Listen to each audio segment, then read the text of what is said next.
Good morning. It's about 7:30, 7:45. The sun's really only just come up. We're struggling to do things. At 7 o'clock I couldn't see my nose in front of my face, and the sun will be down again. It's going down by 4, so the days are getting so short. It's really hard to get the miles done.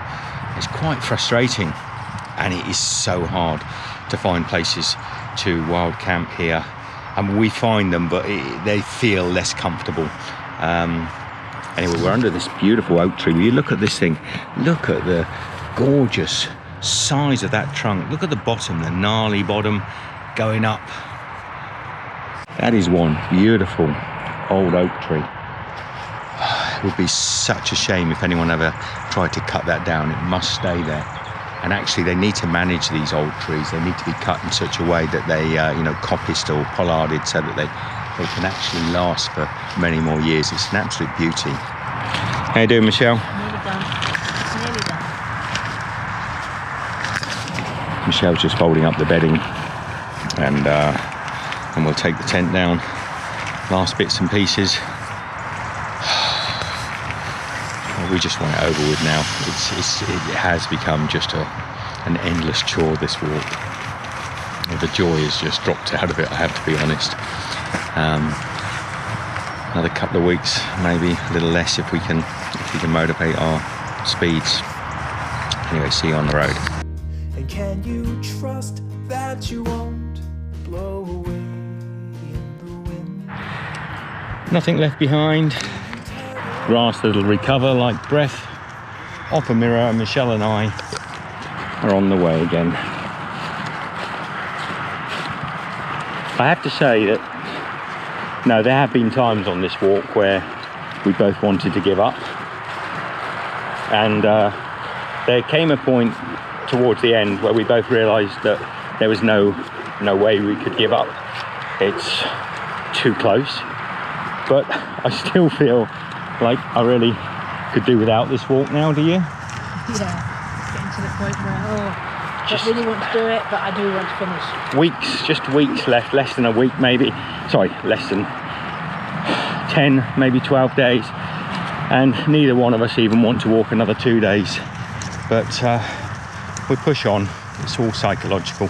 I think it is as well, because the days are so short. You've got to do so much in such a short time. Yeah. And we could do so much more and finish it so much quicker if we had longer days. Yeah. I like today. There's barely 7 hours of daylight now, 8 hours of daylight. It's so frustrating. And every minute counts.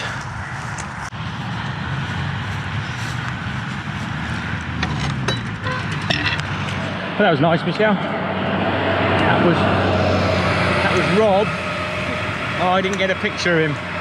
Lovely guy. He's talking to us on the junction about what we're doing, and he said, look, there's a service station up here with a Costa coffee, and he's gonna go in and buy us coffee and maybe a bite to eat or something, and leave it behind the till. How nice. This is Rob. I'm going to ask if I can film him. So this is Rob. What a lovely guy. Thank you very much, mate. So it's inside, yeah?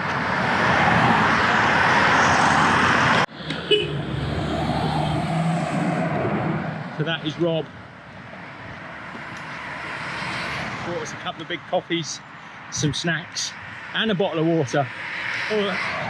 All I said when he asked if we needed anything, I said, well, we could do with a bit of water if you have some. Oh, so he's gone up to this service station here and bought us breakfast. What a lovely guy. Kindness of strangers, I say. We have some low lights, but really there are so many more highlights. We've got to focus on those, and that gives us a bit of a kickstart for the morning. So we've had our little coffee stop. Thank you, Rob. Back on the road. These tiny little roads down in the West Country, they're so narrow. I mean, they're just about wide enough for one vehicle. Hopefully one vehicle not coming too fast. The way you've got to walk on these roads is sort of stay out a little bit wide and make yourself very visible to oncoming traffic. I think one of the problems is if you hug in to the hedgerow, you can make yourself almost invisible. So you want to sort of spot that oncoming vehicle early on, draw eye contact with them, and force them really to slow down and go around you, but also have an exit plan of jumping into this horrible sort of thorns and brambles in case you get the odd idiot. The harder ones are the ones that come from behind you, because you've got to constantly be listening out for them, because although they're very narrow, these roads, there's still two-way traffic. Imagine meeting a tractor or an articulated lorry coming up one of these roads. I don't know how we'd get round. I suspect we're going to find out at some point. It's only a matter of time, isn't it? Because there's a lot of roads like this down towards Land's End.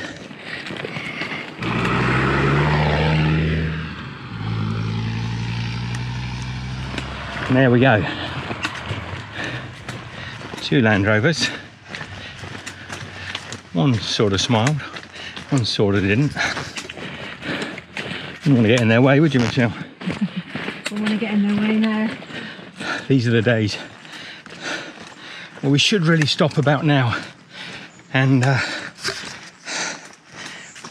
coming up hills. But we've got a landmark that we want to get to, the beginning of the canal. For us, that's the spot we'd like to stop at. It's still about another mile to go, but in reality we probably should have stopped half an hour ago. So you start to feel your energy levels dropping, particularly with these big hills. But we've got to push on. There isn't really much opportunity to stop. I just hope that the canals offer us some good spots, but we'll find somewhere. Either way, we just want to get onto the canal.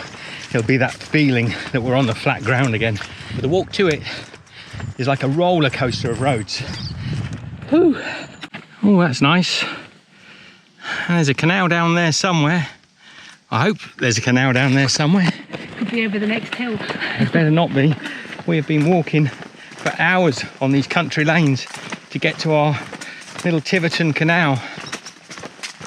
And it's been hard slog. It's been a hard slog, should I say. It's saying on the GPS about 2.5 kilometers now, so we should get there in the next half hour, unless we hit more big hills. This is officially Britain's hardest to find canal. I'm wondering if it's even going to be there. There's no signage and there's no sort of indication that one of the hidden gems of the West Country, the Tiverton Canal, I think they call it the West Union Canal, is somewhere, probably only about 200 metres from us. Two things with this canal. One, very hard to find, and two, it must be one of the highest canals in the UK, because we've been climbing for what seems like hours and we're still going up. A little tired today, possibly a little grumpy. There absolutely must be a better way to get there. It's been barely 200 metres away from us for the last 3 kilometres. Yay! A canal! A canal!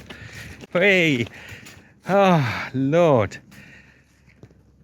Now this is the beginning of the West Union Canal, I think, so it's Waytown Tunnel. It doesn't go to anywhere. This canal leads nowhere, and I think it's just a sort of footpath for people.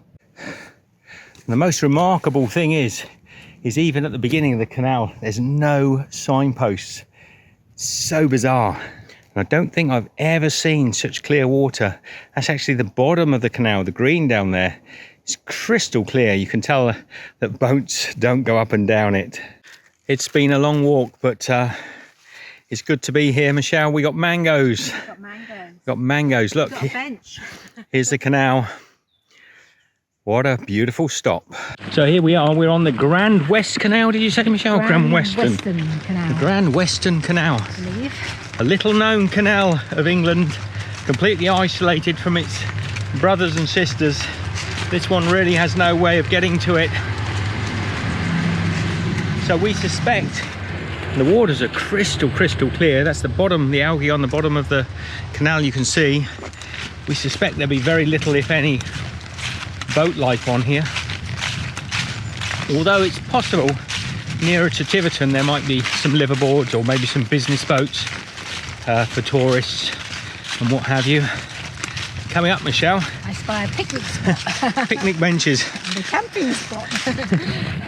Now we stopped about 100 yards behind us on a flat bench and just had a rest because we've done 15 kilometers this morning non-stop to get here, and not on flat, on big hills, up and down like a roller coaster. And we were pretty exhausted. Even now our feet are quite tired. 15 kilometers is too far. Normally 10 kilometers is quite enough, and then we have a stop and a rest. 15 is just too much, and I think both of us are feeling it in our legs and feet. Technically though, it will be a big walking day, so we'll hopefully get our quota of 25 kilometers done, maybe even a little bit more today. There are picnic benches, Michelle, but they're not a camp spot. They're not very flat. No, couldn't camp there very well. To be honest, not the easiest place to get to for a picnic either. No. Somebody might have wanted to flatten that ground down. Everything would roll off the table. But here we are at the first bridge, Whipcott Bridge. I've never seen such clear water in a canal. You can see the leaves. You can see this year's autumn leaves at the bottom of the canal, which is quite bizarre. Anyway, onwards. There's a lot on this canal of these electrical pylons, and you can hear them buzzing. I often think, like a bit like the Taunton Canal, a canal like this could be quite a nice alternative place to live, but there are almost no boats on here. And also the canal sides, the towpath sides, are useless really, overgrown. But wouldn't it make, I mean, you could put a couple of hundred canal boats on here and just have a bit of alternative living. Might get a bit boring though if you're on a boat that can't go anywhere, but still there's an opportunity. Look at those grey skies. Well, nothing to report here from Tiverton Canal, the Great Western Canal. Pretty plain, flat ground, which is good. Not too bad underfoot.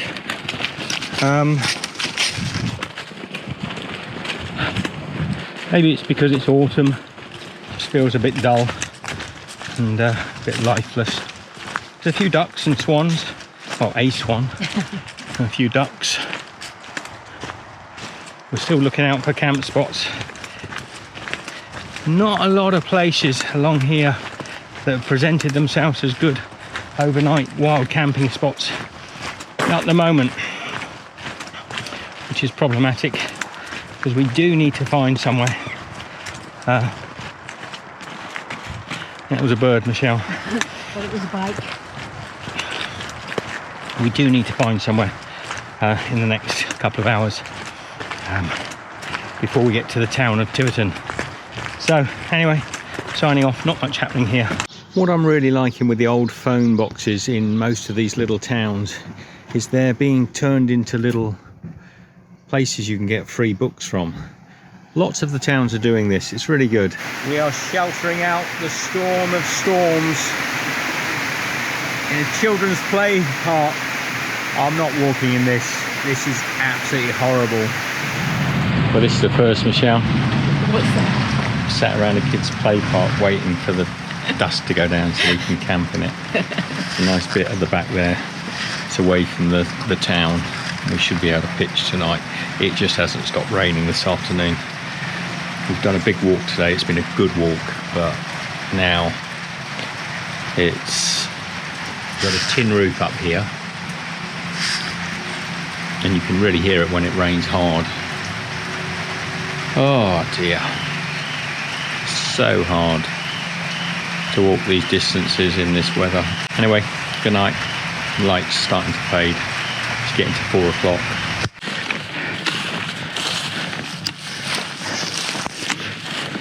Oh, I'm dry. This is so hard. We've crossed through 3 gates now that have been just piles of manure. This is Kay and Dawn. Thank you for your tea and hospitality. Thank you very much. You're welcome. Lovely people. Right, there you go. All right. All right. Take care. Bye bye.